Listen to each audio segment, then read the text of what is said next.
Well, the India story in Davos this year is one where we've seen the involvement of so many states. The point that is being made by several leaders is that invest in India is a very real option and that there are avenues where India has excelled. One of the states which is looking to promote the India experience is the state of Karnataka. They've got a very large pavilion over here in Davos, and we are delighted to have the Chief Minister, Mr. Bommai, with us. Thank you very much, sir, for being with us. So my first question to you, one of the key areas that Karnataka wants to invest in or bring in investment is semiconductors. Could you tell us a little bit about that and how that promises to transform a great deal? Yeah, semiconductor is one of the important development. Since COVID, the semiconductors all over the world has become a talking point because of the shortages. And there are very few countries manufacturing it. Now the world has opened up for semiconductors, and our Prime Minister Narendra Modi ji has taken it on the mission mode, and he has announced a very big package as an incentive to those who come for semiconductor, because it is a product which has to be incentivized. Right. Then only it will be feasible. So we are also come with the policy where further incentives are there. And more than that, Karnataka being a very, very tech savvy and tech human manpower, Right. it is a natural attraction for the people who are in semiconductors Right. to come to Karnataka. And way back, about 3-4 years back, only we had a semiconductor policy. Right. And we have been very keen in manufacturing semiconductor, and we have got 2-3 public sectors who are there in related manufacturing related items in semiconductors like BL and HL and all those people. Sure. So there is an ecosystem already prevailing. Right. Therefore, a lot of people are talking to us. Well, the issue of the IT sector is so very important. It's been an area of traditional success for Karnataka. But along with IT comes the need for infrastructure development in cities like Bangalore, in Bengaluru. Is that a concern for yours? Because the argument at one level is that infrastructure is saturated, the city is saturated, and yet you want to bring in more talent. So how is that a big focal point of yours? See, IT sector, you can't imagine Indian IT growing without Bangalore. Exactly. For the sake of India, Bangalore has to take the lead, the position which it is. And for the sake of Karnataka too. So, see, certainly Bangalore was not really very well planned. So there are some issues, I don't deny that. But it is not as big as it has been made of, basically. And it can be fixed, number one. And secondly, we are planning out of Bangalore. Beyond Bangalore is our slogan. And now a lot of IT sectors are coming beyond Bangalore. And some of them are just outskirts of Bangalore. Right. See, now the issues which they have been raked up is in 2-3 residential areas where it is converted into IT hub. Yeah. So the residential needs and IT needs have been now at crossheads. Right, right. But here we have got a plan where near the airport and surrounding places, about 40-50 kilometers from Bangalore, we are developing hardware and software parks. And lot of private people are also investing in IT parks. Right. So there is a huge space and huge facility for anybody to come. That's why for last 4 quarters, we are the number 1 FDI investment, and especially in IT, hardware and software. Right. So that itself shows that the real picture is that there is enough infrastructure in place, little away from the Bangalore, and people are ready to come there. A lot of international companies have come there, and it's going to come and it's continuing to come. The way the response is from day to day, and in not only in ITBT, in startups, we are the leaders. In biotech, we are the leaders.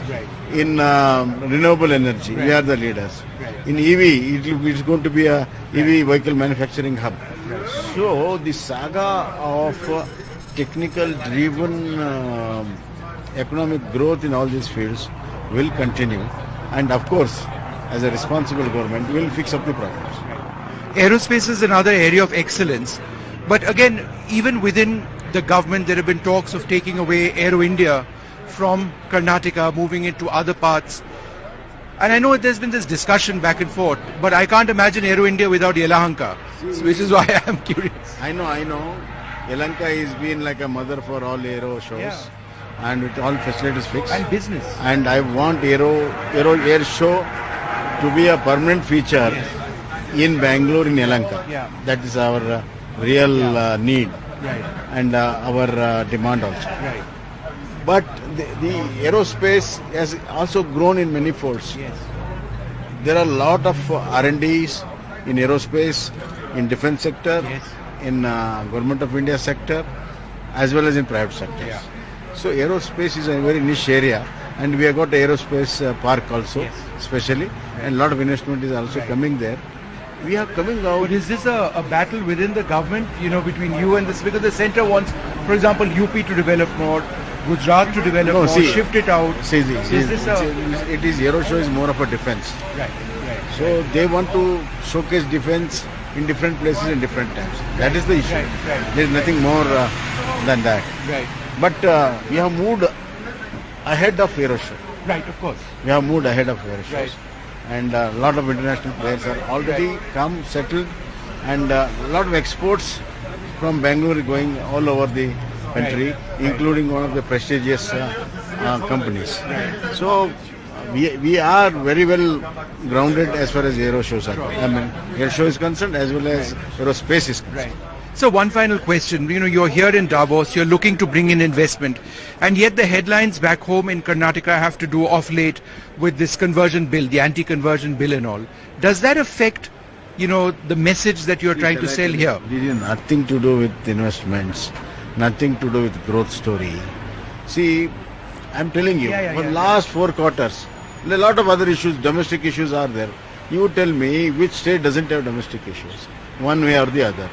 But the confidence of the investor, both outside the country and inside the country, is so huge that it is nothing to do that. And these are the laws which come, and it will have a scrutiny of courts also. And these are the issues, domestic issues which have been raised up. We have to tackle them also. Right. So that is also our responsibility. However, these things are never going to affect the growth story. Right. And so inflation, the government has taken some important steps, for example, fuel and diesel. There's been a decision by the centre. Now, is that something that you can add to in Karnataka? Are you considering that? It'll bring relief to millions in the state. See, after GST coming, states' options are now limited. Therefore, we have to look into our resource mobilization, our financial condition before we venture out. So nothing further that you can look at this I'm stage? looking at it very closely. One final question, sir. There are global headwinds now. I mean, whether it's the war in Ukraine or, food prices increasing internationally.